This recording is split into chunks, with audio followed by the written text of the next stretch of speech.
যে আমি কোনো পথে তামুলপুৰ জেলাত যাব নোৱাৰো, আমি বাক্সা জেলাত থাকি এনে ইতিমধ্যে আমি স্লোগান দিলো, নো সলিউশন নো ভোট, আমি ভোট বর্জন করিম নাম্বার 1। এতিয়া বর্তমান কার্যসূচী হিসাবে সিদিনা আমাৰ আয়তীসকলৰ নামৰ জৰিয়তে কাৰ্যসূচী লোৱা হৈছে। পাগলদিয়া নদীত গৈ মানে পানীত ডুব গৈ কাৰ্যসূচী লোৱা হৈছে। এতিয়া মুন্নন কাৰ্যসূচী আছে।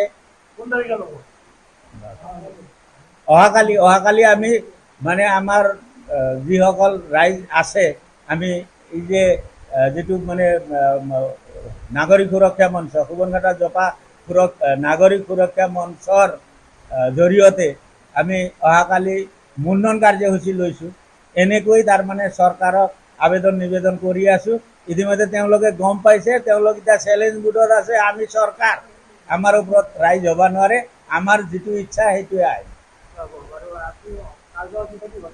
মাননীয় প্ৰমোদ বড়ো, ইফালে অসম চৰকাৰৰ হিমন্ত বিশ্ব শৰ্মাই তেওঁলোকে খালি তেওঁলোকৰ অংকহে কৰিছে। কেনেকৈ পলিটিকেলি মানে মুনাফা হ'ব, ৰাইজ ইফালে মৰক। ভাৰতবৰ্ষৰ নিচিনা গণতন্ত্ৰ, কল্যাণকামী গণতন্ত্ৰ ৰাষ্ট্ৰ এখনৰ জনপ্ৰতিনিধিসকলে যে এনেকুৱা ৰাইজৰ ওপৰত মানে মাধমাৰ সদাব, ৰাইজৰ কোনো মতামত গ্ৰাহ্য নকৰে, এই কথা কিন্তু আমি খুব টান পাইছোঁ। গতিকে আমি এই আন্দোলন কৰিয়ে থাকিম, আমাক বাক্সা জিলাত ৰাখিব লাগিব।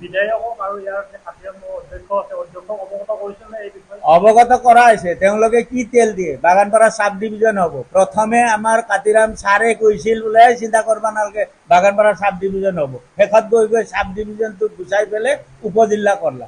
তামুলপুৰ জিলা হোৱাৰ পিছত তামুলপুৰ জিলা অন্তৰ্গত বাগানপাৰাখিনি আৰু উপজিল্লা হ'ব নেকি? ইতিমধ্যে উপজিল্লা গড়েশ্বৰত লৈছে, আমি একোৱেই নাপাওঁ। আৰু তাৰোপৰি আমি একেবাৰে শেষ সীমান্ত, ভূটান শেষ সীমান্ত সুবনঘাটা জপা। আৰু আমাৰ এনেকুৱা সমস্যা আছে, আজি কিবা কাৰণত উত্তৰকুছি বা সুবনঘাটাৰ বান্ধ যদি বেয়া হয়, আমি জপাৰ পৰা পানী চলাব লাগিব। জপাৰ বান্ধ যদি কেতিয়াবা পাগলদিয়া নদীয়ে যদি লণ্ডভণ্ড কৰে খেতিখিনি বচোৱাৰ কাৰণে, সেইটো পৰম্পৰা আঞ্চলিক কমিটিৰ আছে। গতিকে আমি সিফালে চাউলপাৰা আছে, দিহিৰা আছে।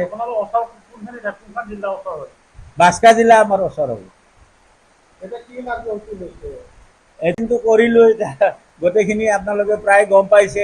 আমি মিডিয়াৰ যোগে হাইলাইট কৰিছোঁ, ইতিমধ্যে তেওঁলোকে গম পাইছে।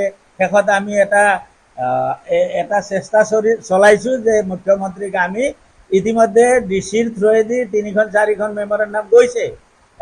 আমি তাতে কৈছিলোঁ বোলে আমাক কিবাকে বাক্সা জিলাতে ৰাখক, কিন্তু সেই মুখ্যমন্ত্ৰীক লগ ধৰাৰ ক্ষেত্ৰত আমি বহুত চেষ্টা কৰিছোঁ। কিন্তু এই যে মাজৰ যিসকল পাৰ্টিৰ দালালসকল আছে, তেখেতসকলে আমাক কোনো পথে তাৰমানে মুখ্যমন্ত্ৰীক লগ ধৰাৰ পাৰ্মিশ্যন কৰাই নিদিয়ে। ডাইৰেক্ট গৈতো মুখ্যমন্ত্ৰীক লগ ধৰা সম্ভৱ নহয় আমাৰ নিচিনা মানুহে, কিন্তু তেওঁলোকে আমাক তাৰমানে মুখ্যমন্ত্ৰীৰ হৈ তেওঁলোকে কিবা কিবি বিবৃবাং মানে মনে সজা কথাবিলাক কয়। কাৰ্যসূচী আমাৰ যেতিয়াক লৈ তাৰমানে আমাৰ আজিৰ সংবাদমেলসকলক সংবাদ মাধ্যমক স্বাগতম জনাইছোঁ। আমি আমাৰ যি দাবীসমূহ, সেই দাবীসমূহ যদি মানি নলয়, আমি পৰৱৰ্তী সময়ত আমি বিভিন্ন ধৰণৰ কাৰ্যসূচী লৈছোঁ। আমাৰ দাবী আছিলে যে আমাক পুনৰ বাক্সা জিলাতেই বাহাল ৰাখিব লাগে, তামুলপুৰ জিলাৰ পৰিৱৰ্তে। আমি এইখিনি দাবী কৰি আহিছোঁ। আমি বিগত দিনবোৰত আমি 7টাকৈ কাৰ্যসূচী আমি লৈ আহিছোঁ। ইতিমধ্যে আমি 7টা কাৰ্যসূচী লোৱাৰ পিছত আজিলৈকে গভৰ্ণমেণ্ট ফালৰ পৰা, চৰকাৰী ফালৰ পৰা কোনো এটা ফিডবেক পোৱা নাই। সেয়েহে আমি আমাৰ যি কাৰ্যসূচী, আমাৰ যি দাবী, সেইটো যদি মানি নলয়, আমি আৰু অনাগত দিনবোৰত আমি বিভিন্ন ধৰণৰ কাৰ্যসূচী ল'ব বিচাৰিছোঁ। অহাকালি আমি এটা মুণ্ডন কাৰ্যসূচী আমি ল'ম। তাৰ নেক্সট দিনাখন আমি এটা জ্বৰ সমদল উলিয়াম। তাৰপিছতে আমি বাগানপাৰা চাৰ্কুল অফিচত আমি 2দিনীয়া কাৰ্যসূচী আমি ল'ব বিচাৰিছোঁ। অনশন আৰু এটা ধৰ্ণা কাৰ্যসূচী লোৱা হ'ব। তাৰোপৰি আৰু যদি আমাৰ দাবী মানি নলয় বা কোনো ফিডবেক নিদিয়ে, আমি হাইকোৰ্টৰ কাৰণে এতিয়া আমি প্ৰস্তুত হৈছোঁ। আমি হাইকোৰ্ট কৰিম, হাইকোৰ্টৰ পৰা আমি সুপ্ৰিম কোৰ্টলৈকে যাম, সেইটো আমি অলৰেডি আমি আগবাঢ়ি আহিছোঁ। তো আমাৰ ইয়াত যে আমি তাৰোপৰি আৰু বিভিন্ন ধৰণৰ আমাৰ যি প্ৰতিবাদী কাৰ্যসূচী আমি এইটো লৈ থাকিম, আলোচনাৰ মাধ্যমে আমি লৈ থকা হ'ব। আৰু অৱশেষত যদি আমাৰ চূড়ান্ত সিদ্ধান্ত সেইটোৱে যে আমাৰ লোকসভা, পৰিষদীয় আৰু আমাৰ যিটো বিধানসভা, নিৰ্বাচন আহিব তাত আমাৰ ৰাইজৰ পৰা সম্পূৰ্ণভাৱে ভোট বৰ্জন সিদ্ধান্ত আমাৰ কৰা হৈছে।